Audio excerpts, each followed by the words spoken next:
monkey. She doesn't like this. Monkey? Look at the camera. This is the official cat of Valve Index. She's a good one. Hey guys, SUNSfan here with a brand new series called SUNSfan Reviews, and then something comes after. The reason for doing this, there's no reason. I just wanted to do it for fun. So if you guys have any suggestions on what you want to see me review, it could literally be me eating a banana. I really don't care. But today, I have a very special review on the Valve Index. So let's get started. So the first thing we want to review is this headset. And if, of course, you don't know what the hell I'm even talking about, what is Valve Index? It is the new Valve VR, aka virtual reality system. Very expensive, so we'll get to that part a little bit later. But this headset is extremely high quality. It comes with two 1440 by 1600 LCDs, which you have to keep in mind in terms of rendering for your actual computer that this is hooked up to, which again, that's something we'll talk about in a little bit more detail later. But in terms of the specs, like I said, ridiculous LCDs inside here. The very unique thing about this headset is that it comes with 120 hertz compatibility. So normally VR systems only support up to 90 hertz. That can cause some people to be a little bit more nauseous. And of course, since you guys are in the gaming community, you know how important 120 hertz is. It also supports an experimental 144 hertz. As long as you can get that amount of frames in your games, then this bad boy is smooth. And then the last thing on the headset before we get into the adjusting is these little speakers here on the outside, which you'll see once I put this on. This is a very interesting feature. Typically, a lot of people end up buying like third-party like little earphones to stick in the ear because it's very bad quality audio. These are actually surprisingly good audio, and they stay outside your ear. So you'll have a little bit of noise bleed, of course, but the thing that it really remedies, it doesn't make your ears hot at all or sweaty or anything like that. The rest of your face is another thing entirely, but we'll get to that in a few minutes. So the Valve Index headset has a lot of customizing options in terms of actually fit your head, which is really nice. It can definitely take a little bit of time to get that sweet spot, but I'm just going to show you a couple areas that you can use to improve it. Over here you have a little option to contract or expand the actual headset itself. Even comes with a little padding, which is optional. I actually personally like this a lot for the back side of your head. And then you can have the faceplate itself go in and out so you can get a little bit more FOV. You have options based on how far apart your eyes are to get clearer vision. For example, my girlfriend has hers way on the left, I have mine way on the right. And as long as you get the customizing right for you, it'll be much more comfortable. And here's another strap. I mean, I'm talking about a ton of options for customizing. And you can see how thick my glasses are here. I'm gonna put this on. It's already preset to my personal settings. Very easy to put on and extremely comfortable. So before we get into actual gameplay, guys, let's talk about the beautiful nunchuck controllers. So the controllers, I have to say, might be the best controllers I've ever used in my entire life for any system. They're super, super cool. So let me just show exactly what you can do with these bad boys. If you get a nice little close-up here, you can see it comes with a B, an A trackpad, a joystick, a power button, and a trigger. Now, the way that this works that makes it so unique, well, first let's talk about the fact that you can easily expand, contract to make it grip into your hands easily, but it actually has a lot of sensors for your fingers. So number one, you can open your hand like this, it will not fall out, which is actually goes against all instincts in terms of any controllers you've ever used. So that's something you have to get used to. But once you get used to it, it becomes really fluid. And you see a lot of games where you can play rock, paper, scissors based on the sensors that you get for your fingers. It knows exactly what's going on in your hand.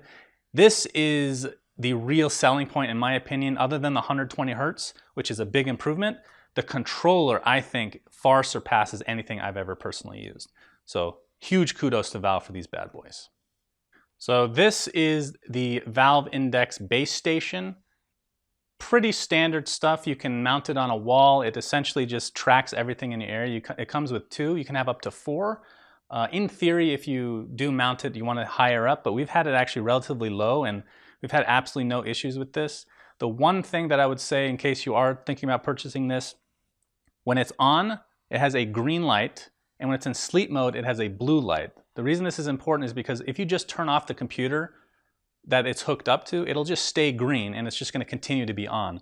And the reason that's important is because if you're like us and you can actually hear these high pitched noises, these things have this little humming constantly going. So you're going to want to actually turn this off manually before you turn off your computer each time you use virtual reality. All right, so as you guys have probably guessed, any review system on this channel will be out of horse heads. We'll get to the actual end game rating, but let's first talk about the good stuff, the bad stuff, and kind of the unknown. So for the good stuff, first and foremost, the hertz on the headset is unbelievable. You guys know I'm a huge fan of high hertz rates. 144 hertz versus 90, not even in comparison. Again, you have to remember that your computer needs to be able to support that in terms of actually getting up to that frame rate in order to make use of the 144 hertz properly. So it's really good for people that get like motion sickness and things of that nature. Number two, the nunchuck controllers, like I said earlier, by far the best controllers I've ever used in my life. With one slight con, which we'll get to in the con section. But overall, I have been very impressed with the technology of this controller, and I hope that we see more games actually implement some of the features that only come with the nunchucks into their games specifically. The third thing that I absolutely love is the fact that you can customize your headset to fit pretty much any head shape, I want to say. I have had issues in the past where just wearing a VR headset for a few minutes can start to cause discomfort. And in all honesty, I was having the same issue with this until I started really customizing every single strap to make sure it fit my head. And once I did that, even with glasses, it was very, very good. And then the fourth thing, which is very important to me, is the fact that you get to exercise and have fun doing it. It doesn't feel like exercise when you're just playing a video game. And I think this is a great option for people that are looking, it's a very expensive option, but a great option for people that want to lose a little bit of weight and don't really have that much time to go outside and talk to people in real life, because we're all antisocial at the end of the day, so I understand. Okay, on to the bad stuff. Where do we begin here? I think the first thing I should mention is our controller. As much as I did love it, one of them kind of went bad, so we're going to have to RMA it. It would just stop kind of working just for a couple seconds during gameplay, and I looked it up online, and a lot of people are having issues with that, and even once they RMA it, they still have issues a lot of the time. So we're hoping that Valve fixes this, because when the controller works, like I said, it's the best I've ever used, and that's God's honest truth. Number two, I kind of wish that the headset was wireless. There are a couple VR headsets, although not as technologically advanced as this one, that are wireless, and you have to think, with this much money, why wouldn't they have the capability to make this wireless? Maybe the technology is not quite there yet for like 140 hertz. I have no idea, but that's definitely a negative. Number three, which is no big surprise, the price. Holy God, $999. It's really hard to justify whether this is worth it for you. It just completely depends on exactly how you're going to use it. So I would say, for example, if you have a VR headset in the past and it made you nauseous and you have the money to spend, this could be worth it, considering the hertz upgrade could fix your issue. If you have no VR headset, you've never had one before, and you have the money to spend, then this is probably an okay price. If you do have a VR headset and you're relatively happy with it, I can't justify the price increase. The price is astronomically high.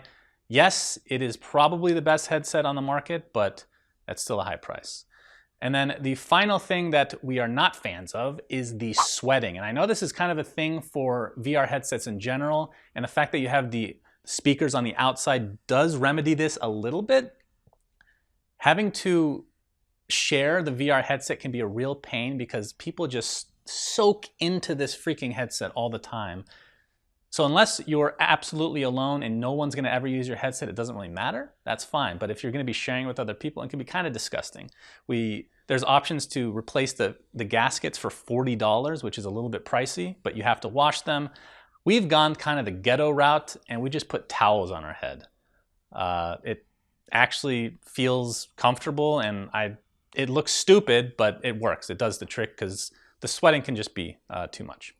All right, and then the third thing we want to talk about is they're not good, they're not bad necessarily, it just depends on your perspective is kind of the unknown factor. So the first thing, we've kind of mentioned it, you need a good computer to be able to run games on this.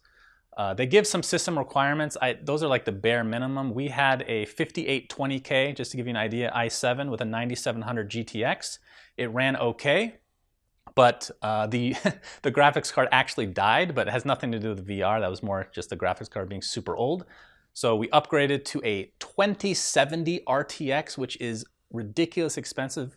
Just a little side note, graphics cards right now are just astronomically high.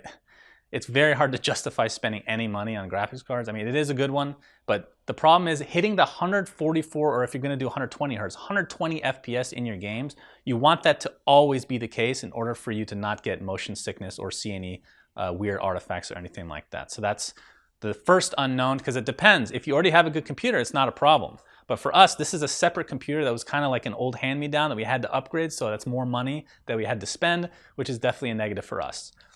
And the second thing I want to talk about for the unknown is the games, because this is a little bit more subjective as well. There are a lot of cool games for sure for VR, but in terms of things I would consider killer apps, in terms of things that you would actually buy a system for just because those games exist, there may only be one, and I would say that's probably Beat Saber. Beat Saber is a god tier game. Of course, we're gonna save more details on that in the future because I do wanna do a review on a bunch of VR games.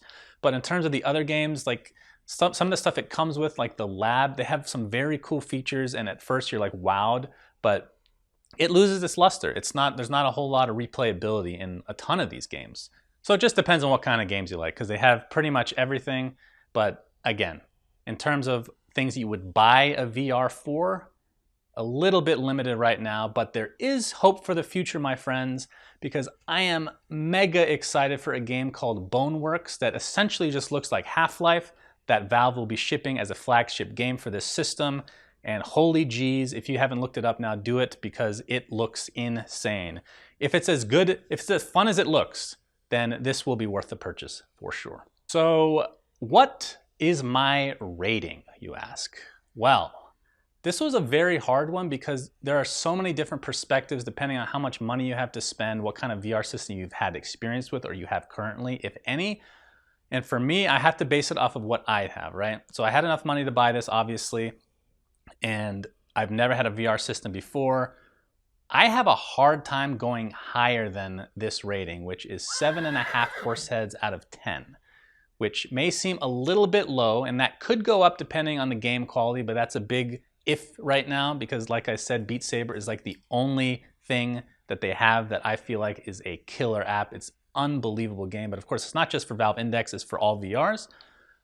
And then in terms of like the sweaty stuff, I don't put too much negativity into that mindset just because it's gonna be the same for any VR system in general. It's just the idea of VR, it's hard to justify at this price cost. But if you have the money, then it's certainly worth it, like we talked about before. But 7.5 horse heads is pretty much as high as I can go. Anyway, thanks for watching this review of the Valve Index by yours truly, SUNSfan. You can follow me on Twitter, Instagram, Facebook, all that good stuff at SUNSfan TV. Of course, be sure to subscribe to this channel, which is Dota Cinema. Click that bell icon. You know the deal. Now, what I do want from you guys is to tell me what you think I can do to improve this series in the future, what things you want me to review, and if you even want me to do this, because this is not the normal type of video for this channel. But I do enjoy this kind of stuff, so, let us know. This is Monkey. She really likes the Valve Index. In fact, she likes it so much she chews on the wires every single day, so we've had to cover them up with electrical tape and spray them with things that she does not like to smell. Does that stop Monkey? No, because she's the best in the business.